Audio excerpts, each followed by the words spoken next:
News Kurnool జిల్లాలో private bus బోల్తా పడింది. జూపాడు బంగ్లా మండలం తెరిగోపుల గ్రామం దగ్గర ఈ ప్రమాదం జరిగింది. ఈ ఘటనలో పలువురికి తీవ్ర గాయాలయ్యాయి. వారిని స్థానికులు హుటాహుటిన ఆసుపత్రికి తరలించారు.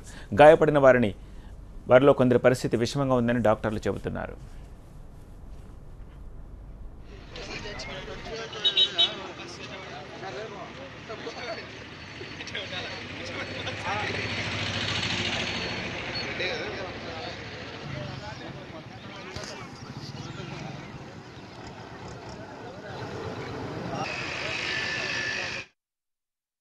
Shri Kondareddy private travels Volvo bus Amaravati నుంచి నిన్న కర్నూలుకు బయలుదేరింది. అయితే తెల్లవారుజామున కర్నూలు సమీపానికి రాగానే బస్సు బోల్తా కొట్టింది.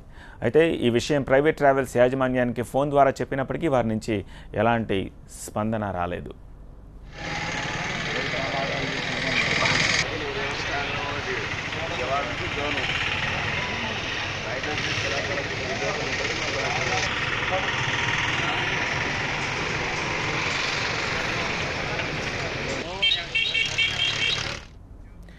గాయపడిన వారిని స్థానికుల ఆసుపత్రికి తరలించగా మిగిలిన వారు అక్కడే రోడ్డుపై పడిగాపులు కొట్టారు. కొండారెడ్డి ప్రైవేట్ ట్రావెల్స్ బస్సు యాజమాన్యం కనీసం మరో బస్సును కూడా ఏర్పాటు చేయలేదు.